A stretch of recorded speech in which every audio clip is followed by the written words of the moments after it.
Sesaat lagi kita ikuti Talkshow Interaktif di Sans FM.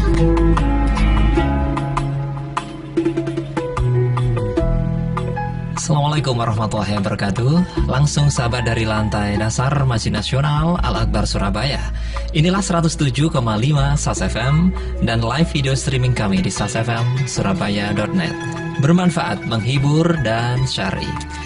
Apa kabar Anda sahabat di pagi hari ini? Mudah-mudahan ya kita semua dijadikan oleh Allah orang-orang yang selalu bersyukur. Barang siapa yang bersyukur, maka akan terus ditambah nikmatnya untuk kita semuanya.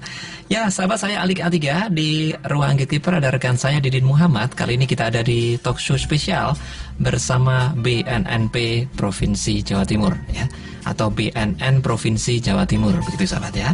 Dan hingga pukul 11 nanti sahabat kita akan berbicara mengenai cara mencegah agar tidak terjerumus kepada narkoba. Intinya kita berbicara mengenai narkoba sahabat ya. Ada dua narasumber yang telah hadir tepat di hadapan saya sahabat di studio 1 SAS FM yang mungkin Anda lihat di video streaming kita juga Anda tentu sudah tahu ya.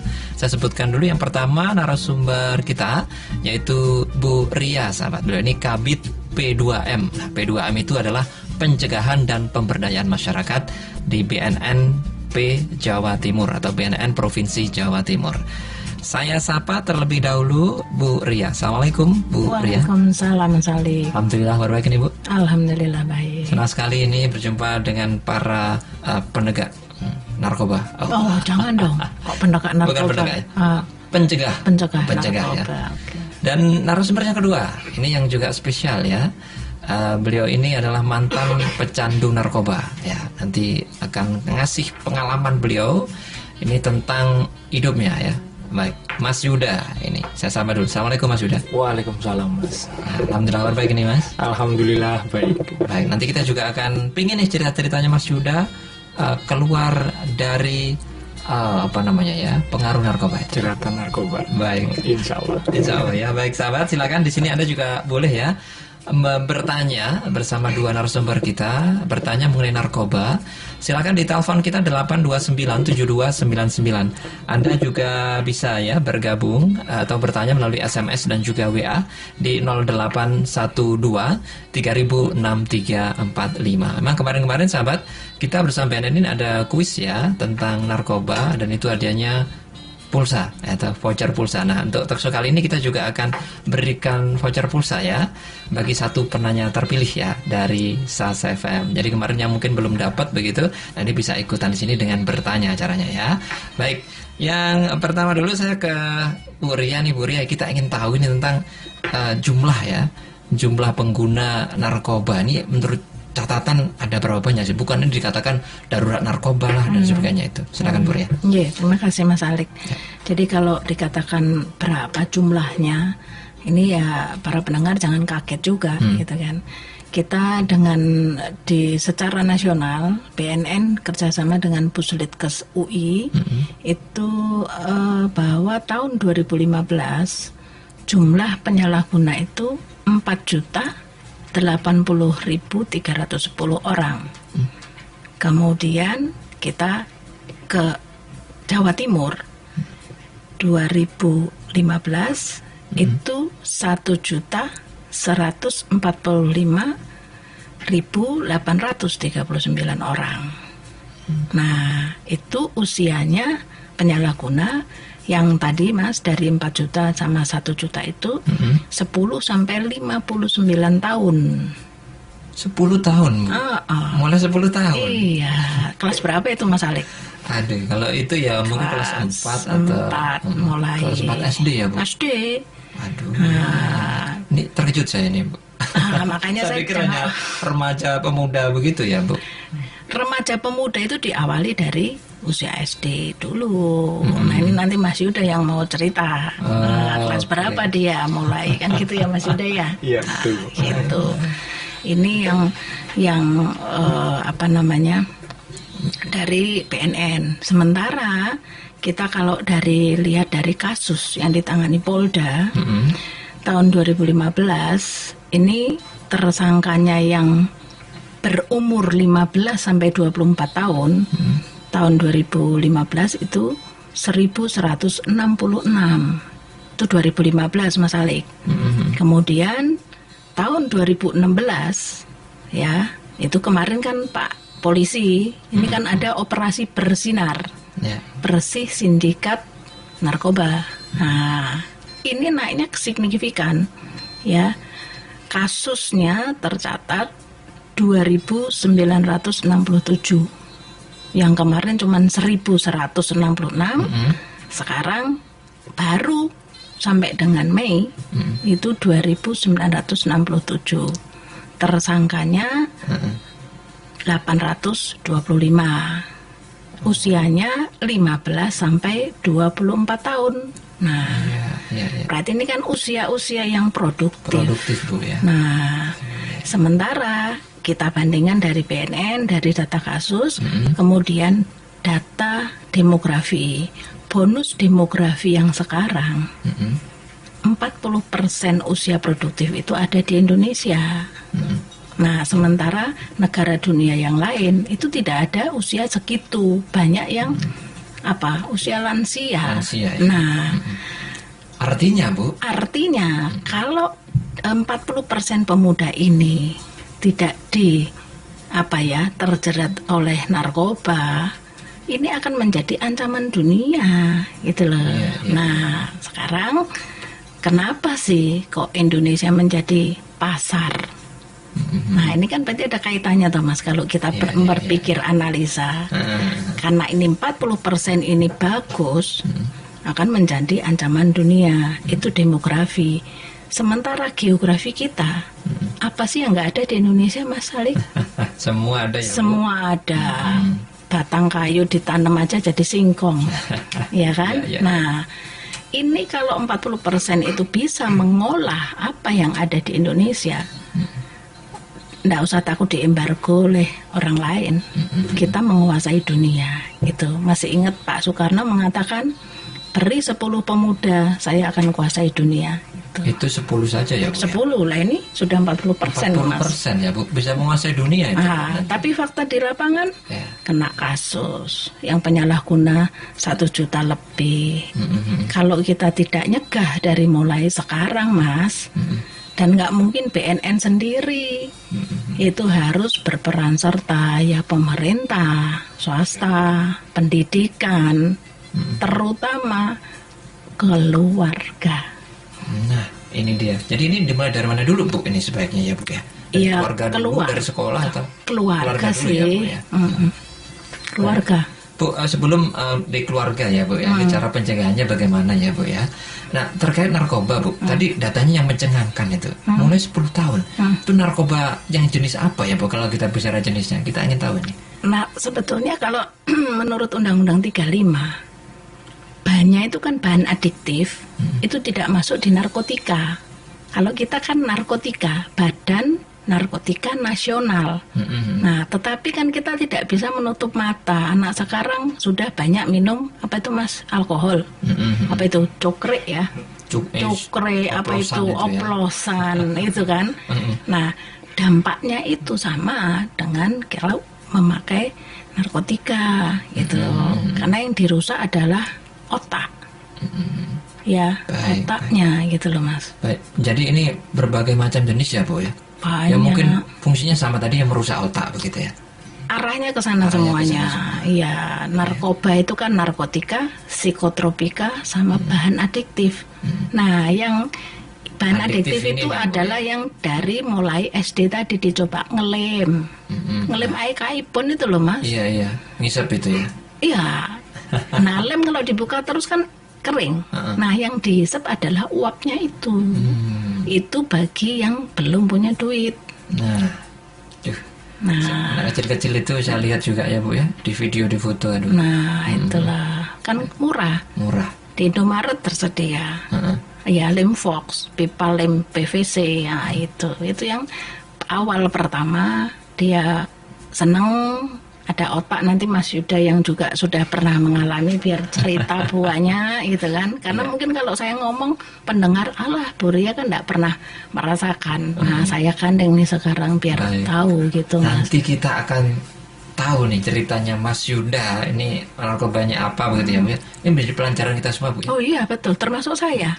Kalaupun saya ini di BNN ya, tapi saya untuk wawasan yang diceritakan dalam perjalanan dari kantor ke sini, saya juga wah saya ini nggak seujung kukunya Mas Yuda ilmunya itu loh. Iya, karena beliau mengalaminya. Mengalami. Kalau saya kan nggak mengalami dan jangan sampai. Jangan sampai ya Bu ya, itu penting Bu. Ya sahabat yang lain juga begitu. Iya, Sahabat di rumah ya jangan sampai ya mengalami. Dan nanti kita akan belajar dari Mas Yuda ya. Iya. Baik, kan cerita banyak di sesi berikutnya.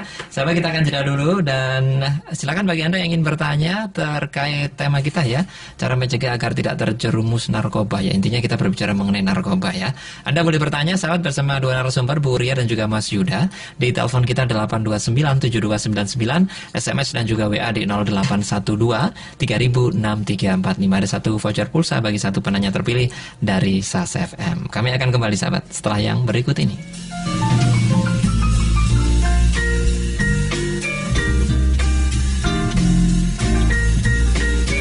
Ramadan yang karim di SAS FM. Tingkatkan taat menggapai ridho ilahi bersama program-program SAS FM di bulan Ramadan. Tanya jawab sahur Ramadan, Senin sampai Sabtu jam 3 pagi. Kajian Ba'da Subuh setiap hari selepas sholat subuh. Kajian Ba'da Duhur setiap hari selepas sholat duhur. Ngaji internet setiap Jumat jam 1 siang. Ngaji kitab kuning setiap hari jam 4:30 sore. Ceramah tarawih setiap hari setelah sholat Isya. Semua kami siarkan langsung dari Masjid Nasional Al-Akbar Surabaya. Ramadan yang karim di SAS FM.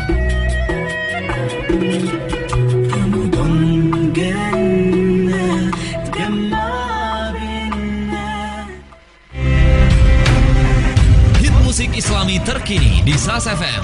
Opik.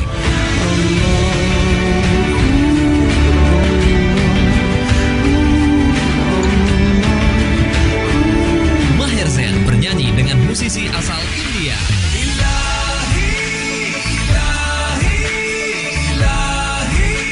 Kun Anta versi Indonesia. Bukan kau tak perlu harta untuk jadi sempurna.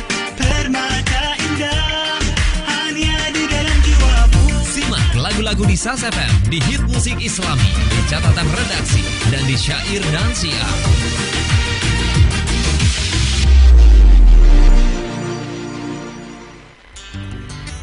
Alam akan murka jika manusia mendoliminya. Pada kesempatan itu Bu Menteri mengatakan bahwa Indonesia sekarang ini darurat sampah gitu. Alam akan bermanfaat jika manusia pandai merawatnya. Ada tumor, ada kanker payudara, teman-teman yang muda-muda sekarang. Apa yang terjadi setelah kita teliti itu semuanya?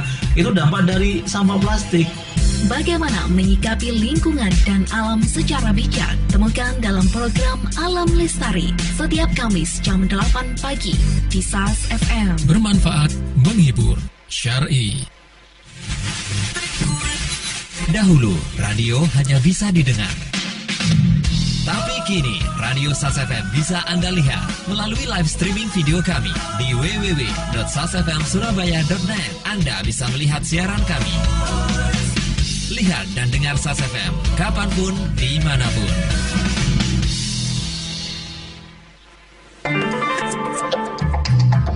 .5 SAS FM. Make Muslim grow smart.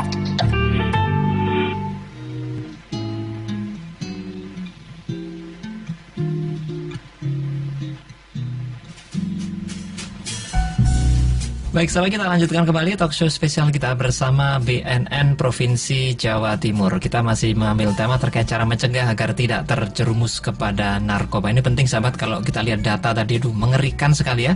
Data sama oleh Bu Ria tadi. Dan kita masih bersama dua narasumber, yaitu Bu Ria, beliau dari Kabid P2M, yaitu Pencegahan dan Pemberdayaan Masyarakat BNN Provinsi Jawa Timur, dan juga sama Mas Yuda, beliau mantan pecandu narkoba. Silakan bagi Anda yang ingin bertanya terkait narkoba atau terkait tema yang kita bahas ya, di telepon kita 8297299, SMS dan juga WA kita di 0812 306345. Ada satu voucher pulsa bagi satu penanya terpilih dari SAS FM. Baik, Ini saya langsung ke Mas Yuda ini. Beliau mantan pecandu narkoba yang katanya sekarang juga sudah menjadi penyuluh begitu ya. Mas Yuda, nah ini tadi dikatakan umur ya. Ini tadi data dari Bu Ria itu umur 10 tahun. Saya terkejut, 10 tahun ternyata. Iya, betul. Ada sudah terjerat. Kalau Mas Yuda usia berapa dulu? Waktu itu kebetulan alhamdulillah saya pakai narkoba awalnya minuman itu sekitar usia 11 tahun kalau nggak salah. 11 tahun. Ya, masih ingat sekali kelas 5 SD waktu itu. Masih kelas 5 ya. Tahun 89. Itu karena apa itu? Karena tidak tahu atau karena ikut-ikutan atau gimana, Mas? Yang paling banyak waktu itu yang mendorong saya ini ikut-ikutan, jadi pengen tahu. Mabuk itu seperti apa sih? Kok banyak orang mabuk nggak susah tapi seneng.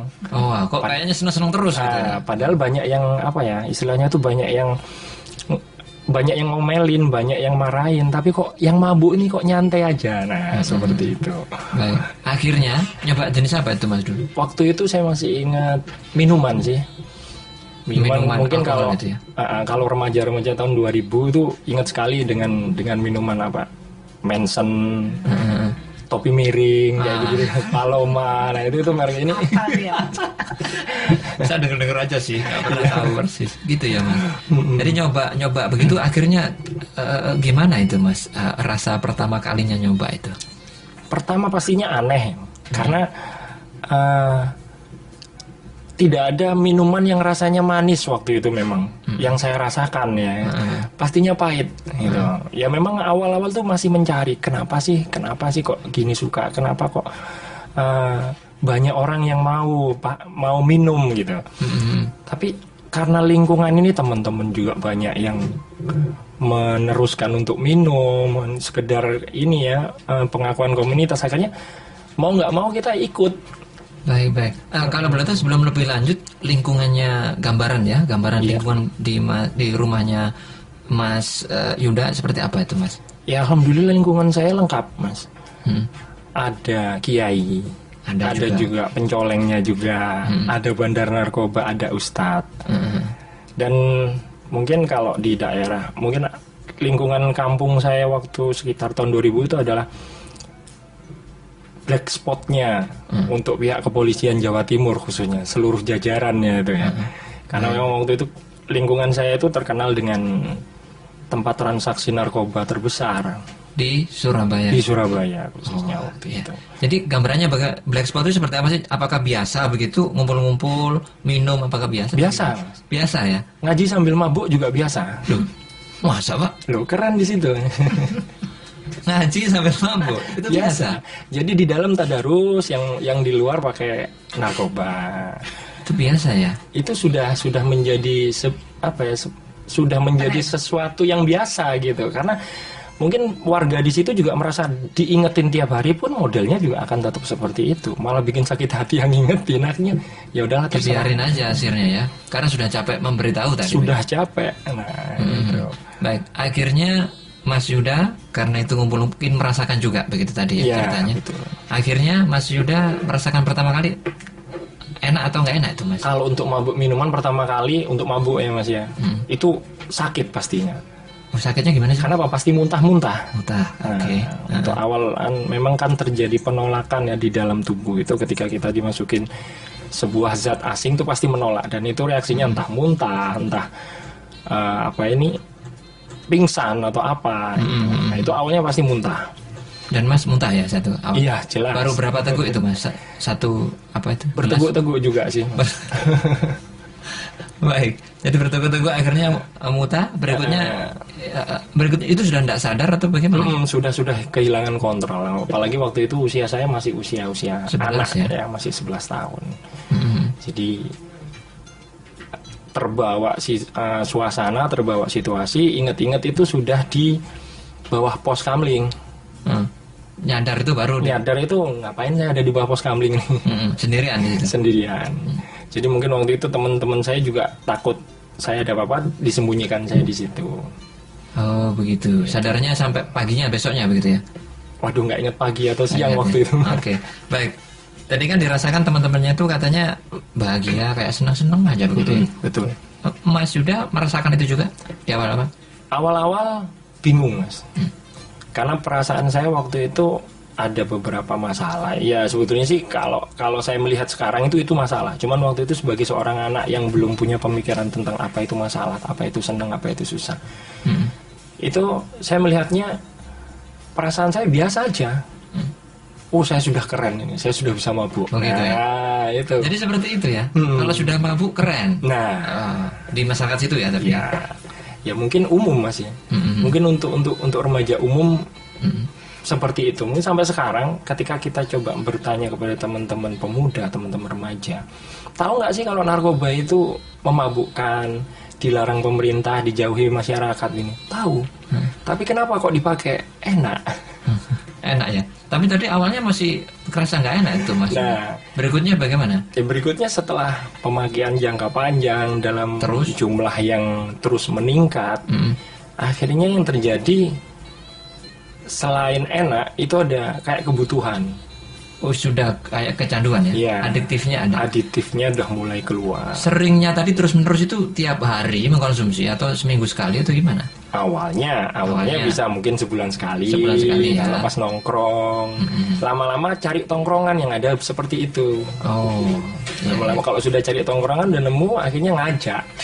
Kalau nggak ada tongkrongan ngajak, ayo ikut yuk. Dan setiap minum itu pasti sampai Mas tidak sadar begitu ya? Ya, betul. Dan itu berlangsung terus-menerus ya? Terus-menerus. Sampai usia berapa itu Mas? Kalau dari keseluruhan saya menggunakan narkoba, ya sekitar tahun 2006 ya Mas. 2006? 2006. Sekitar umur berapa itu? 25? Lebih. Sekarang, waduh, 11 tahun ya? Sampai 25, itu sudah kelihatan sekali Mas ya? Iya. Wah, sering sekali. Sudah berapa banyak itu yang diteguk itu? Wah, itu. Baik, jadi setelah Mas kecanduan tadi dan itu berlangsung, keadaan keluarga itu bagaimana Mas? Apakah itu juga biasa atau bagaimana? Dibiarkan saja? Atau? Sebetulnya bukan dibiarkan ya Mas. Mungkin memang karena waktu itu keluarga saya tidak seharmonis yang dibayangkan yang dirasakan orang-orang lah seperti itu. Kebetulan kan waktu itu keluarga bapak saya bekerja sebagai TKI. Ibu saya sudah meninggal dan saya ikut sama nenek. Nah, tinggal saya sendiri sih. Saya juga punya adik tapi meninggal. Itu jadi akhirnya saya ikut saya ikut sama nenek yang akhirnya lost control. Baik. Mas, tadi dikatakan timbul kesenangan juga di sana. Ketika mengkonsumsi itu ya. Iya. Narkoba hanya minuman saja Mas ya, lainnya tidak. Yang lainnya tinggal disebutin aja saya akan bilang iya. Oh ya. Jadi semua jenis narkoba. Alhamdulillah. Senang ya, rasa senang. Rasa seperti apa sih Mas rasa senang? Rasa seperti ini Mas, euforia ya. Kita tidak bisa menjelaskan rasa senangnya itu seperti apa. Jadi ada satu kebanggaan diri yang pertama. Terus yang kedua itu kita merasa keinginan kita itu terwujud. Padahal nggak ada satupun keinginan yang terwujud. Nah, seperti itu. Jadi misalnya apa itu? Ya kayak contohnya, saya pengen punya sesuatu. Punya sesuatu. Oh, punya celana lah itu. Ini saya punya duit buat beli celana. Saya belikan narkoba. Rasanya itu sama dengan kayak saya punya celana baru. Oh, pas apa ya? Fly atau pas terbang? Iya, pas terbang itu ya. Celananya sudah lupa. Cuman tinggal gambaran saja.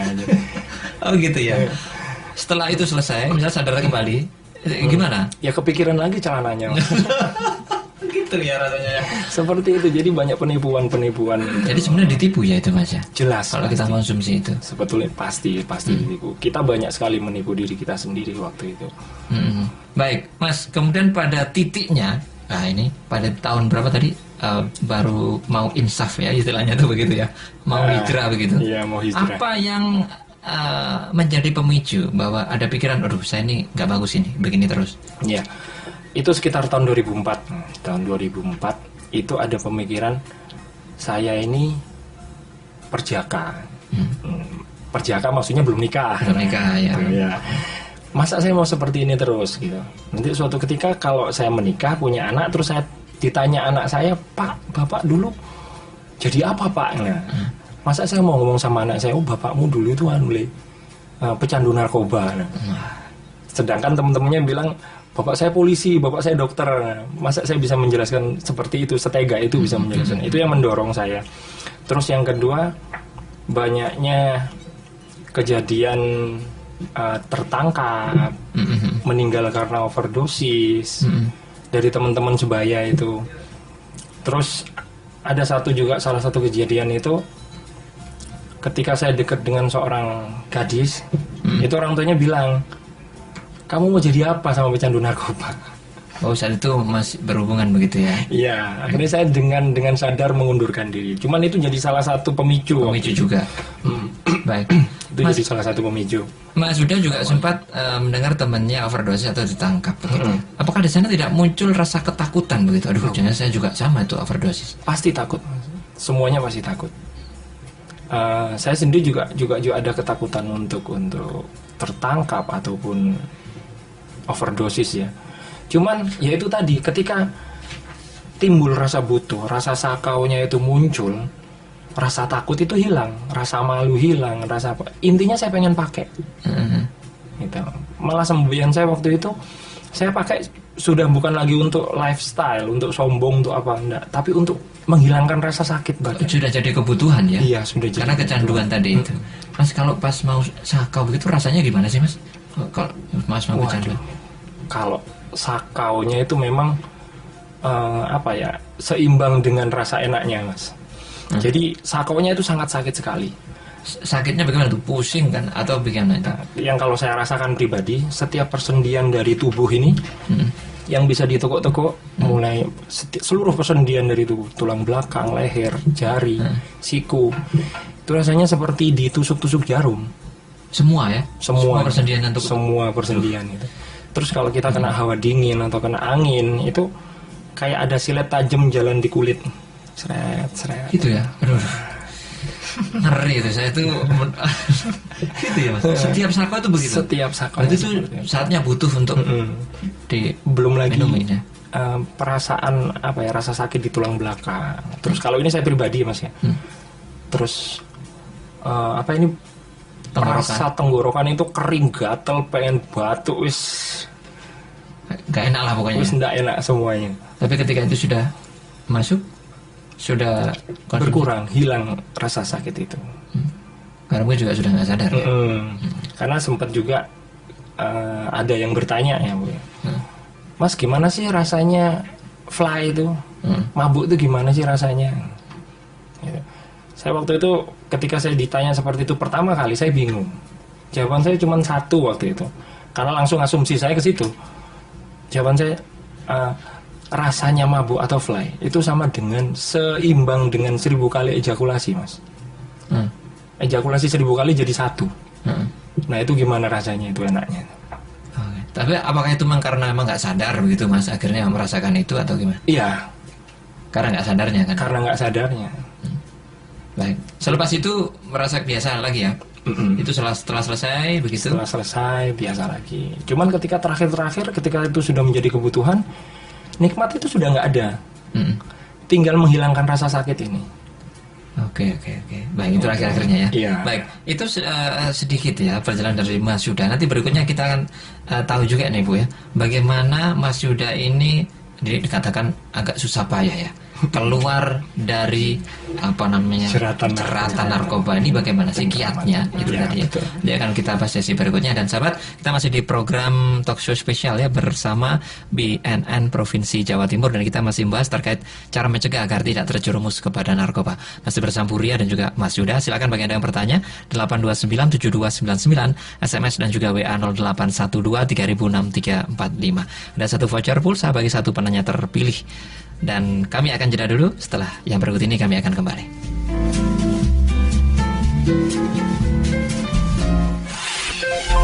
Catatan informasi.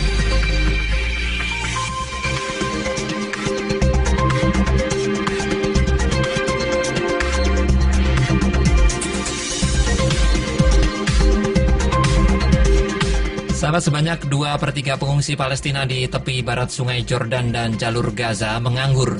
Demikian laporan statistik resmi Palestina yang disiarkan baru-baru ini.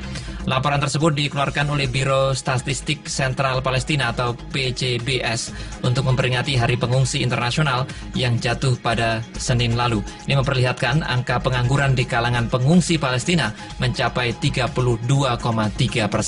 Persentase keikutsertaan pengungsi sebagai tenaga kerja yang berusia 15 tahun ke atas di tepi barat dan jalur Gaza telah mencapai 46,1% dan 45,6% bagi non-pengungsi.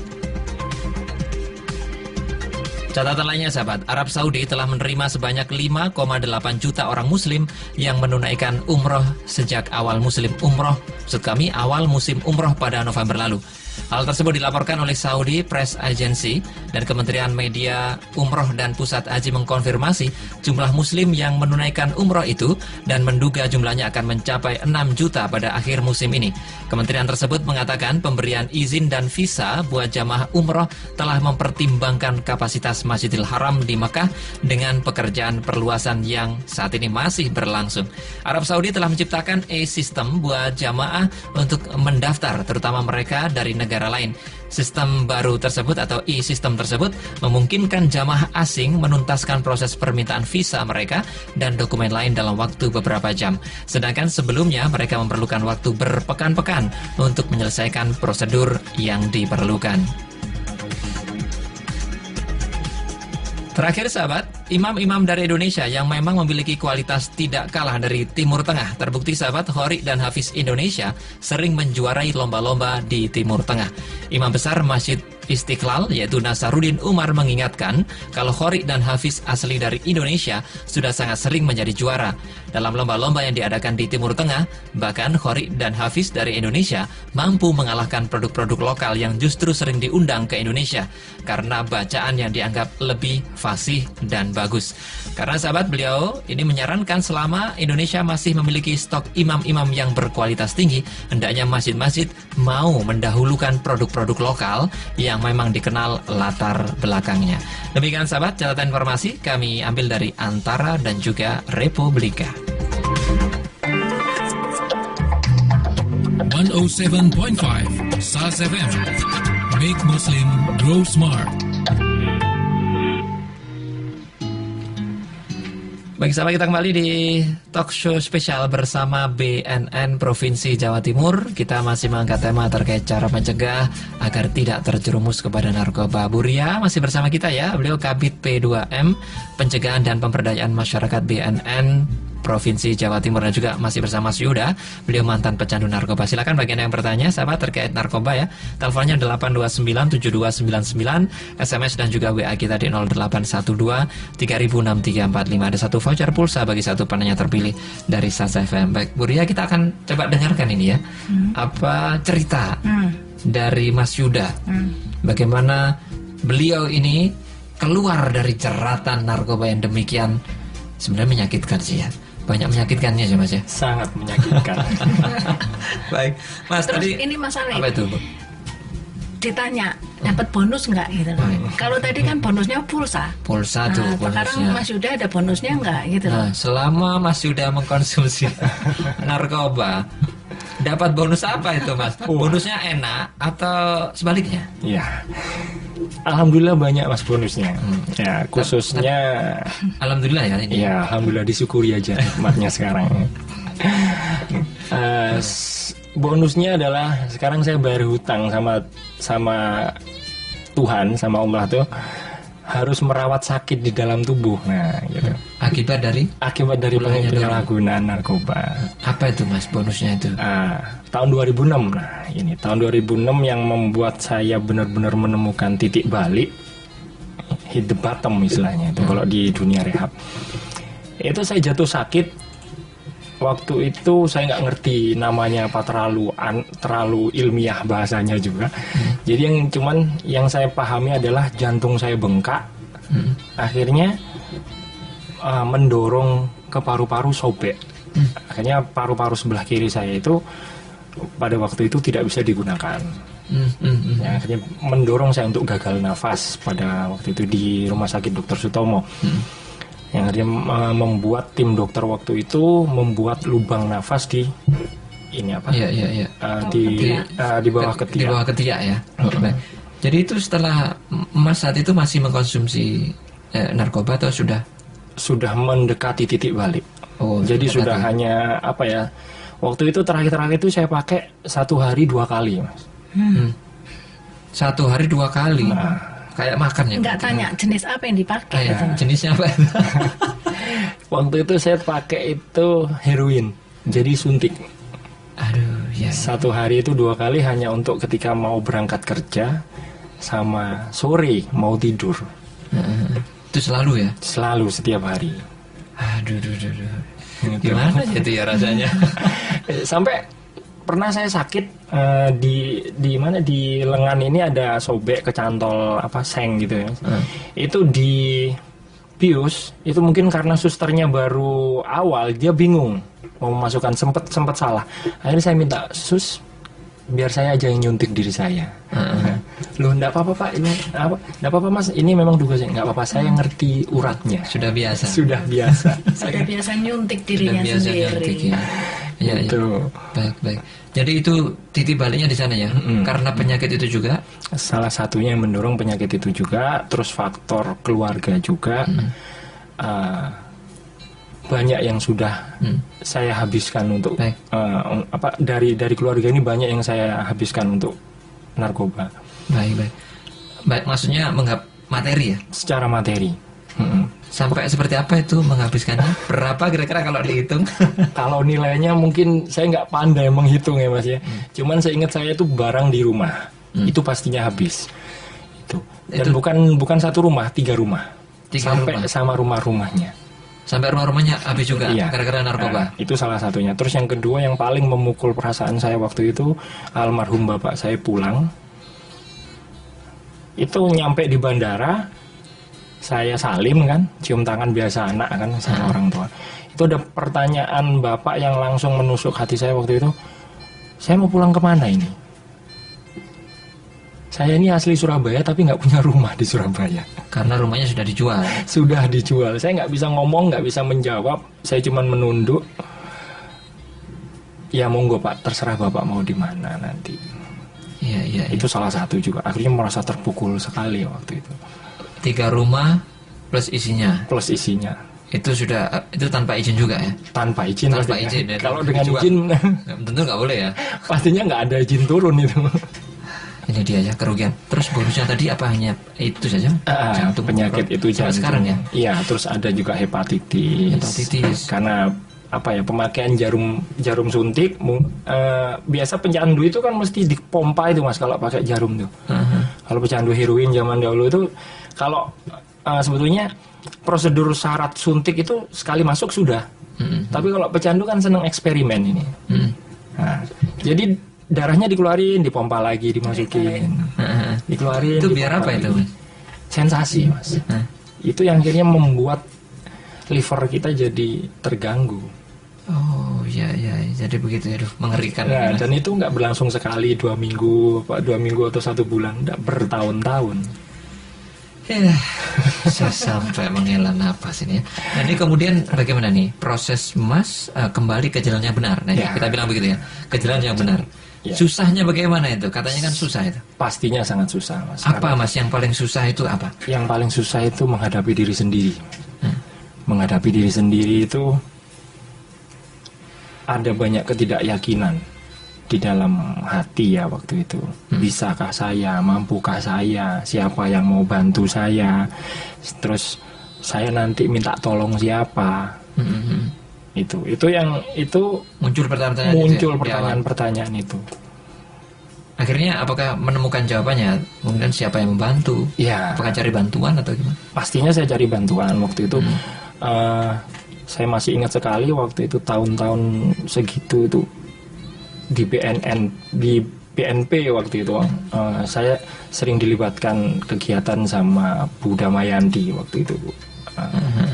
Pertama diundang. Nah itu awalnya itu seperti itu. Terus lama-lama saya pengen coba nih. Saya pengen ada nggak sih tempat rehab atau tempat yang menjadi komunitas mantan pecandu. Saya coba mengakses ke situ. Ternyata memang ada sebetulnya. Dan itu mereka membentuk salah satu support ya, dukungan untuk teman-teman mantan pecandu yang pengen berhenti. Banyak sekali. Terus juga dari program-program pemerintahan yang sudah ada mulai zaman dahulu itu, cuman karena kitanya aja yang masih berpola pikir pecandu, masih menganggap bahwa BNN itu jahat, nah, tempat rehab itu kejam, nah itu yang akhirnya menutup diri. Jadi awalnya seperti itu, saya mencoba mengikuti, mengakses tempat. Itu ya Mas. Mas, kemudian kalau saat sakau itu kan sakitnya sedemikian itu ya? Iya. Saat ingin insaf itu tadi, apa yang dilakukan oleh Mas? Bagaimana mengatasi rasa itu tadi agar tidak kembali mengkonsumsi, tidak nyontek tadi itu? Saat sakau, ya waktu itu, ya gimana lagi, duit sudah nggak punya Mas. Mau beli sudah nggak dipercaya orang, mau utang nggak dipercaya orang, bahkan bandar narkoba sudah nggak percaya. Terus mau gimana lagi? Ya, akhirnya mau nggak mau dinikmati. Memang ada beberapa orang sahabat juga waktu itu. Nah ini fungsi dari dukungan sebaya, dukungan teman ya, dukungan sahabat yang memberikan motivasi gitu. Ayo berhenti tak bantuin, ayo berhenti tak bantuin. Karena saya merasakan itu karena apa, dulu ketika saya waktu pakai itu juga dukungan sebaya. Kalau sebaya saya tidak mendukung mungkin juga nggak akan terjerumus ya gitu. Lingkungan. Nah kembali lagi situ, terus keluarga juga memberikan motivasi. Motivasi terbesar dari keluarga, dari tante, dari itu ya, nenek. Jadi ketika rasa itu muncul, sakau itu, Mas menikmati kesakitan itu ya. Sampai berapa lama itu Mas? 1 jam, 2 jam atau? Kalau sakitnya, itu loh, Mas. Sakitnya waktu itu karena pemakaian saya juga sudah banyak, masuk ke 3 bulan. 3 bulan begitu terus? Itu secara fisik. Nah, tapi ada kalanya setiap 1 jam gitu ada jedanya kan, maksudnya tidak merasakan sakit gitu? Ya jedanya kalau pas bisa tidur. Kalau nggak bisa tidur, sakit itu akan terasa terus. Yang kayak apa, silatnya itu tadi, kita tuh silat di luar aja ya Bu ya, sakitnya kayak gitu. Bagaimana silat di dalam kayak berjalan-jalan, aduh, gimana gitu ya. Baik. Akhirnya 3 bulan begitu terus, ditahan terus begitu. Ditahan, tapi terus berkurang. Itu di mana Mas saat itu? Lingkungannya? Saat itu saya memilih lari ke Kalimantan itu Mas. Oh, lingkungan di sana nggak ada yang narkoba, maksudnya sudah bersih? Iya. Bukan nggak ada, memang di dalam hutan kan. Itu memang keinginan sendiri? Memang keinginan. Kebetulan kan saya punya saudara juga yang dia punya pekerjaan di sana, di dalam hutan kebetulan. Saya minta tolong untuk di sana. Akhirnya boleh kamu ikut, tapi kamu jangan keluar. Jadi di tengah hutan, di tengah rumah, hutan, di dalam gitu satu aja? Rumah. Ada temannya di sana ya? Ada temannya. Temannya ngapain Mas? Ya begitu. Bantu apa itu? Keponakan apa? Anaknya saudara saya itu, dia hanya menjaga saya untuk supaya tidak menyakiti diri sendiri. Karena sempat waktu itu saya saking sakitnya itu membenturkan kepala ke tembok. Hanya menjaga itu aja ya? Menjaga supaya saya nggak menyakiti diri sendiri. Selepas dari itu dibiarkan saja. Baik, 3 bulan. 3 bulan itu seperti itu. Ya, tadi berangsur-angsur terus sakitnya hilang ya, dibiarin begitu. Terus tapi secara pemikiran kayak ini masih sakaunya, terus krakau lah istilahnya, apa ya? Mental. Secara mental ini 6 bulan. Jadi kalau dengar narkoba tuh kerenyeng-kerenyeng. Kalau dengar kata-kata heroin atau apa atau suntikan itu kerenyeng-kerenyeng itu maksudnya kerenyeng-kerenyeng. Ya di dalam tubuh ini ada satu sensasi gitu loh. Satu sensasi yang enak gitu. Sampai gitu ya.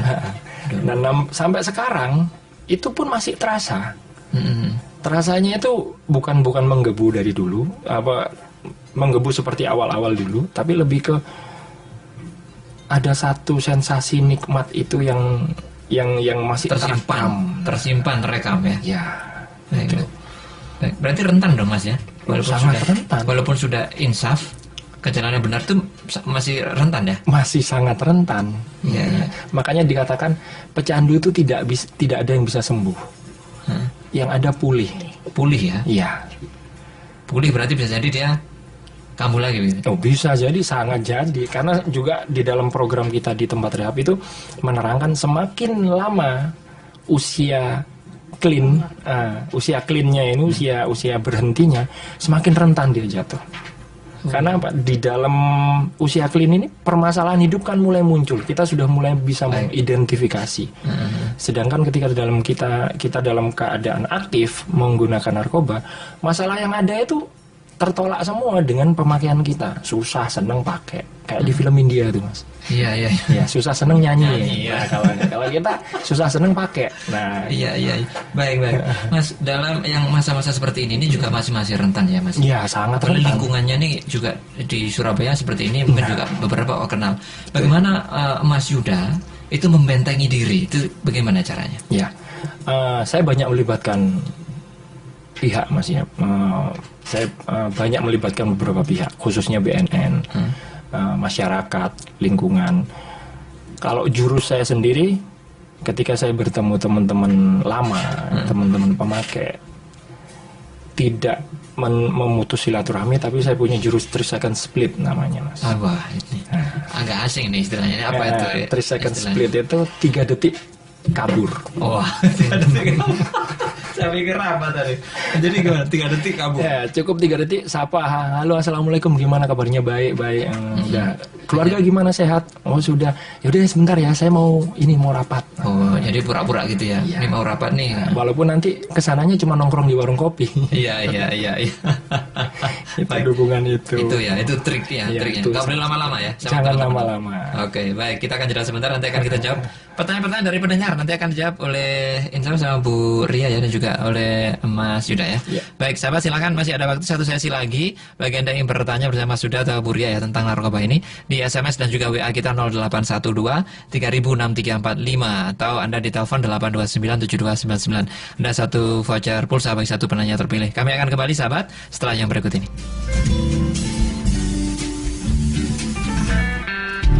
Selain sebagai sarana hiburan, musik juga dipakai sebagai sarana pengingat kebaikan. Yang bersyukur pasti bahagia.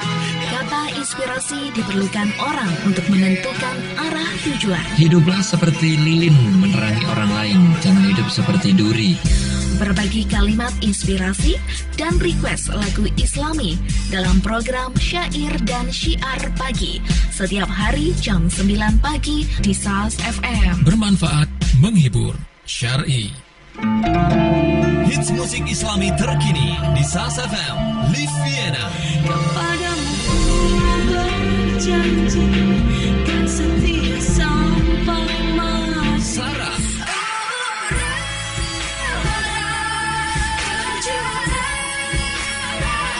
Maher Zain.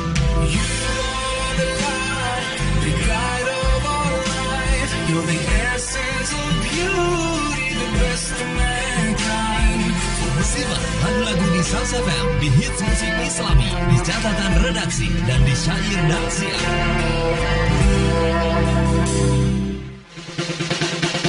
Promo berkah di SAS FM. Promo berkah di SAS FM. Diskon 50% bagi pemasang iklan. Kesempatan berharga untuk mempromosikan berbagai produk barang atau jasa Anda di siaran radio SAS FM selama bulan Ramadan.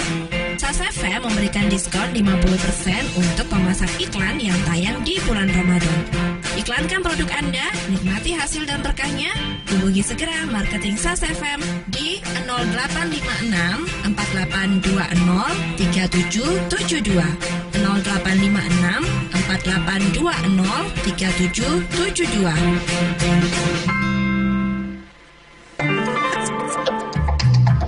107.5 SAS FM. Make Muslim grow smart. Baik, sampai kita di sesi yang terakhir di program Talkshow spesial ya bersama BNN Provinsi Jawa Timur, masih bersama Bu Ria dan juga Mas Yuda di sini. Baik, di sisa waktu ini kira-kira 6 menit ya, kita akan jawab beberapa pertanyaan dari pendengar. Ini yang pertama ke Bu Ria nih ya, di WA Pak Adi yang di Keputi. Waalaikumsalam warahmatullahi wabarakatuh. Bu Ria, apakah rokok itu juga bisa digolongkan narkoba? Iya, Bu Ria silakan ini. Oke, Rokok. terima kasih Pak Adi ya. Pak Adi. Rokok itu sebetulnya bukan narkoba ya. Rokok itu memang di dalamnya kan ada nikotin. Nah, memang yang dikatakan narkotika yang dialami Mas Yuda tadi kan adanya kecanduan. Tapi kecanduan yang betul-betul berbonus tadi ya Mas ya. Nah, kalau rokok kan tidak berbonus, bonusnya nanti paling kanker paru-paru. Panjang lah ya. Panjang, jangka panjang. Tapi kalau narkotika itu tidak berapa lama dapat tuh. Dapat. Nah, jadi ini narkoba bukan rokok. Nah, di Undang-Undang Nomor 35 2009 itu yang kita tangani adalah yang golongan 1, golongan 2, golongan 3, kecuali alkohol dan tembakau. Oh. Nah, golongan kita ingin tahu dulu golongan 1, 2, 3 itu golongan apa sih, Bu? 1. Oh, golongan 1 itu yang dikatakan narkotik ya. Narkotik itu yang bahan sintetis maupun yang alami, itu ganja. Mungkin ini yang lebih tahu Mas Yuda Melando, Pak. Iya. Golongan 2 itu yang Inex, sabu yang sintetis yang dibuat heroin gitu. Yang 3 itu yang lebih hanya kodein yang di obat-obat itu. Kayak obat batuk hitam Mas, hati-hati. Mas kalau batuk minum obat batuk hitam, habis minum ngantuk kan? Iya. Nah itu ada. Iya. Kadang bonus mual juga itu ya. Ada yang mual so? Enggak lah. Ada beberapa merek obat. Ada merek obat yang gitu. Yang mengandung dextrometorphan itu nanti ketika kita dites urin itu yang akan naik level benzodiazepin. Iya. Itu apa itu? Menyebab apa itu? Ya itu sebetulnya itu obat penenang Mas. Begitu ya. Depresi. Agak sedikit itu ya, nyerempet dikit ya. Iya. Yang jenis 3 tadi. Kodein ya. Baik, itu yang untuk Pak Adi. Berikutnya ini Bu Nurul Aulia ya di Surabaya. Waalaikumsalam warahmatullahi wabarakatuh Bu Aulia. Saya bertanya nih, bagaimana ya cara mengatasi dan menghindari dari bahaya zat adiktif dan narkoba pada generasi muda saat ini? Ya. Coba dulu ini Bu Ria dulu. Ya. Ini yang mungkin jadi learning point-nya kita talk show yang spesial ini ya Mas ya. Ya, memang kalau kita lihat data tadi memang usia produktif. Kalau dari sisi bagaimana cara membentengi keluarga atau mencegah, yang pertama namanya kita akan membangun keluarga, pasti kita harus ajarkan pendidikan agama. Betul. Agama itu nomor 1. Supaya mereka paham agama apapun, terutama Islam ya, bahwa di kalau nggak salah surat Al-Maidah ya, ayat 90 itu mengatakan bahwa khomer, kalau dulu kan memang belum ada narkoba, itu kan belum ada, tapi di Al-Quran sudah menjelaskan bahwa itu khomer dan judi, itu kan memang perbuatan yang menyesatkan, yang memabukkan lah ya, iya, yang membuat orang sadar. Iya. Kalau sekarang itu bukan hanya rokok dan itu yang memabukkan ya. Betul, Bu. Kecubung itu ya. Sekarang sudah ngetren lagi Mas. Oh begitu ya Bu? Iya. Kan itu lama sebenarnya ya. Lama dan sekarang lagi ngetren lagi. Karena murah, mudah, gampang, ditanam, tumbuh. Terus itu diapakan cara konsumsinya itu? Bisa ditumbuk. Daunnya diambil, ditumbuk, terus bisa langsung buahnya itu dimakan. Kan ada buah kecubung, bisa dicampur dengan kopi gitu. Itu juga bisa ya? Bisa. Tapi kalau istilah saya, kecubung itu bikin dunia terbalik. Ya. Gimana tuh maksudnya? Yang saya rasakan pribadi Mas, ketika saya pernah mengkonsumsi kecubung itu dunia ini terbalik. Jadi posisi saya tidur saya merasakan berdiri kayak gitu. Oh iya. Itu kalau kecubung ya. Muka yang bulat itu bisa jadi kotak. Melihat ini halusinasi. Ya itu loh Mas. Ngeri ya. Itu dia. Jadi agama kemudian kita harus bisa komunikasi yang efektif ya. Kalau komunikasi kita kan komunikasi ini gini. Tapi di dalam keluarga lebih efektif lagi, dalam arti bukan kuantitasnya kita cari, kualitasnya waktu. Kayak saya bekerja, suami bekerja, anak datang tidak ada bapak dan ibu. Tapi saya menerapkan minimal 1 bulan sekali kita harus demokrasi, ayo kita kemana? Ngobrol-ngobrol kemana? Bukan di rumah. Bukan di rumah. Kalau di ruang makan kan makan biasa. Tapi begitu di luar dengan situasi yang fresh, dia kan juga setiap hari sekolah itu kan juga mikir, stres, dimarahi gurunya, nggak buat PR dan sebagainya. Itu loh Mas. Jadi sebenarnya refresh plus ada komunikasi yang Nah, baik komunikasi efektif. Kemudian membuat peraturan dalam rumah. Nah, kadang kan sekarang namanya orang cangkruan tadi, itu harus dikasih batas waktu, pulang jam sekian gitu. Kalau tidak, SMS kemana, sehingga posisi keberadaan anak itu kita ketahui. Bisa dikontrol. Nah, karena sekarang pengawasan orang tua, ini tadi kalau saya lihat Mas Yuda itu latar belakang keluarganya mungkin ibu meninggal, bapak TKI. Ini terpatahkan juga kalau dia harmonis pun itu bisa kena. Karena apa? Lifestyle. Nah, itu dia. Nah, pergaulan lingkungan tadi itu ya. Nah, baik. ngajaknya ini enak gitu loh. Tapi keluarnya setengah mati. Keluarga pun masih tergolong religi waktu itu keluarga. Religi. Nenek saya seorang hafid. Nah, itu kena gitu loh. Itu aja kena. Yang terakhir nih Mas, cara mencegahnya. Media sosial sekarang itu kan sudah merajai. Semua anak pegangnya apa coba Mas? Handphone. Nah, handphone. Telepon yang ada di tangan. Nah, anak sekarang enggak mau yang kayak Nokia yang kita punya dulu kan. Fiturnya sudah bisa Google, bisa Chrome, bisa macam-macam. Nah, batasi media sosial itu. Itu juga bisa ya, Bu? Loh, sekarang media sosial ketik aja tembakau super gorilla keluar. Narkolema keluar itu Mas. Kayak apa narkotika itu. Nah, itu yang harus diwaspadai ibu-ibu terutama yang masih punya anak-anak kecil. Begitu buka Google, dampingi. Buka apa sih gitu ya. Harus kepo sedikit tuh ibu-ibu ya. Harus kepo. Harus kepo Mas gitu. Itu yang caranya Mas. Baik, 4 itu ya cara ampuh. Berikutnya ini kepada Mas Yuda ya. Mau tanya nih, ciri orang jual narkoba juga yang anak sekolah di makanan jajan itu kan. Ciri orang jual narkoba itu kan sih Pak? Waduh. Kalau dibilang ciri orang jual narkoba atau ciri pecandu, ketika saya masuk tadi, apakah Mas Holik bisa mengidentifikasikan bahwa saya mantan pecandu? Enggak kan? Nah, seperti itulah. Biasa aja. Jadi kalau kita mau spesifik secara fisik ya, kita ini penjual narkoba, ini pecandu, gampang polisi, nggak perlu pakai BNN, nggak perlu pakai informasi A1 atau apa gitu, nggak perlu.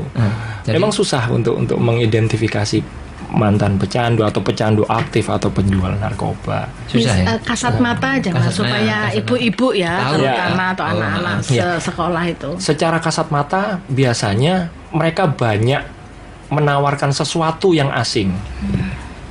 Sesuatu itu dengan banyak janji-janji biasanya. Jadi kayak apa ya? Kayak mungkin sales atau memberikan sesuatu yang gratis. Gratis. Barang ini nggak harusnya dikasihkan secara gratis, harusnya beli. Kok bisa diberikan secara gratis? Nah, seperti itu. Itu berarti itu ya, menawarkan sesuatu yang harus dicurigai. Ya? Perlu dicurigai. Salah satunya itu. Orang yang pura-pura baik. Itu juga. Itu ya, pura-pura baik ada. Nah, Bu Hikmah, berikutnya, kenapa narkoba diberantas? Kok kayaknya semakin banyak beredar? Apa karena ada permintaan dari aparat ya? Tentu Bu Hikmah ya. Bu Hikmah ini penting. Berikutnya ya, kita lanjut ya. Ini Bu Hikmah ya, haruslah ya. Aparat harus ditegak tuh Bu. Nah, ini karena waktunya mepet juga. Pak Rafiq ya bergabung. Mas Yuda, orang sakau seperti orang sekarat menurut agama seperti di saat pedang 300 kali. Nah, ini menurut agama ya. Kemudian betul. Dengan pemberantasan yang gencar, apa masih banyak yang sakau, Mas? Masih ya, walaupun sudah di BNN sudah ini itu masih aja ya. Karena sebetulnya permasalahan narkoba, masalah pecandu itu adalah masalah pola pikir. Yang pertama, pola pikir pecandunya sendiri yang menganggap semua hal itu bisa dibikin mabuk. Nah, itu yang pertama. Terus yang kedua, pola pikir keluarga, lingkungan, dan masyarakat yang masih menganggap pecandu itu sampah. Kita bisa membantu mereka dengan memahami mereka. Kamu tuh maunya apa sih? Gimana sih? Terus enaknya piye? Nah, seperti itu. Oke. Baik. Kadang itu yang kurang yang kita kurang memahami. Kurang memahami itu ya. Perhatian, Mas. Perhatian. Baik. Itu dia ya. Nah, ini kita langsung ya berikutnya Pak Hermawan. Yang terakhir ini, apakah tahanan narkoba itu harus dihukum atau direhabilitasi saja? Nah, ini kasih pilihan nih. Itu sepertinya yang paling berwenang dari Buria itu dihukum atau direhabilitasi, Bu? Iya. Jadi kalau dikatakan tahanan narkoba itu kan berarti sudah proses ya, Mas ya. Nah, tahanan narkoba itu bisa dia penyalahguna atau pecandu atau kurir atau bandar. Tahanan narkoba itu ada 3, Mas. Iya kan? Apa betul, Bu? Nah, apakah ya ini tadi penyalahguna atau pecandu. Ya, kalau ditangkap, kalau Mas Yuda sudah pernah ditangkap belum? Alhamdulillah belum, Bu. Oh, belum. Belum ya. Iya kan. Kemudian kurir itu mengedarkan kayak tadi yang menawarkan sesuatu dengan gratis itu kurir. Dia sudah menggunakan, tapi dia nanti naik setingkat itu jadi kurir karena dia butuh dan tidak punya duit sehingga dia jual gitu. Yang ketiga bandar. Ya, bandar ini yang harus memang tidak harus dihukum mati kalau kita mengatakan gitu. Karena apa? Menghilangkan satu generasi. Dan bandar itu tidak menggunakan loh, Mas. Dia tidak menggunakan. Gimana dia mau menggunakan? Dia kan punya manajemen. Dia harus bisa nyebar sana, di sana yang kurang, di sana lebih banyak demand-nya, permintaan. Dia ke sana kasih kurir. Kalau dia pakai dia nggak bisa mikir. Ya nggak bisa lah, kan gitu, ya kan. Jadi kena tahanan narkoba direhab atau atau ditahan gitu kan. Yang direhab itu sebetulnya yang tadi dikatakan penyalahguna atau pecandu ya. Wah, itu karena korban gitu loh. Dan itu ada prosesnya, namanya kalau ditangkap di polisi itu H+1 itu bisa meminta kepada penyidik keluarganya itu untuk di assessment. Nah, kita punya tim assessment di BNNP itu terdiri dari polisi, BNN, kejaksaan, psikolog, sama dokter. Nah, itu menentukan dia benar pecandu atau pengedar. Nah, kalau pecandu direkom, nah rekom itu berjalan sesuai dengan proses peradilan sampai tingkat hakim. Nah, di situ meyakinkan kejaksaan menuntut, kemudian hakim memutuskan itu, oh ini bukan pengedar, ini pecandu atau hanya penyalahguna. Sehingga di situ dituntut dengan pasal 127 Undang-Undang 35 itu direhabilitasi. Nah, rehabnya di mana? Bisa di dalam lapas karena sekarang lapas itu juga menyediakan tempat rehab. Bisa di luar tapi di tempat yang ditunjuk oleh hakim atau BNN direkom sama tim TAT itu loh, Mas. Harus ketika kurir atau bandar itu masuk harus ya, harus itu sudah nggak mikir dia tapi menghabiskan menyengsarakan negara. Bahaya ya, Bu. Bahaya. Baik, sampai di sini perjumpaan kita ya, sampai di talkshow spesial bersama BNN Provinsi Jawa Timur. Terima kasih nih Mas Yuda telah berbagi pengalaman sebenarnya banyak nih ngobrol-ngobrol tentang itu ya, bagaimana caranya itu. Dan juga Buria nih tidak ada habisnya ya, Bu ya, kalau bicara masalah narkoba itu. Betul Baik, terima kasih untuk Buria dan juga Mas Yuda. Jumpa lagi dalam kesempatan ya. Assalamualaikum. Waalaikumsalam warahmatullahi wabarakatuh. Demikian saat perjalanan kami di program talkshow spesial bersama BNN Provinsi Jawa Timur. Tadi kita bersama Buria, beliau Kabid P2M atau penjagaan dan pemberdayaan masyarakat BNN Provinsi Jawa Timur, dan juga Mas Yuda, mantan pecandu narkoba yang juga sebagai penyuluh ya. Ya, sahabat, terima kasih bagi yang telah bergabung. Terakhir ya, informasi pemenang voucher pulsa dari SAS FM yaitu Pak Hermawan ya, Pak Hermawan. Jadi ditunggu di handphonenya ya, Pak ya. Baik, terima kasih sahabat. Saya Alik Atiga. Assalamualaikum warahmatullahi wabarakatuh. 107,5 SAS FM, sejuk bermakna. 107,5 SAS FM, bermanfaat, menghibur, syar'i.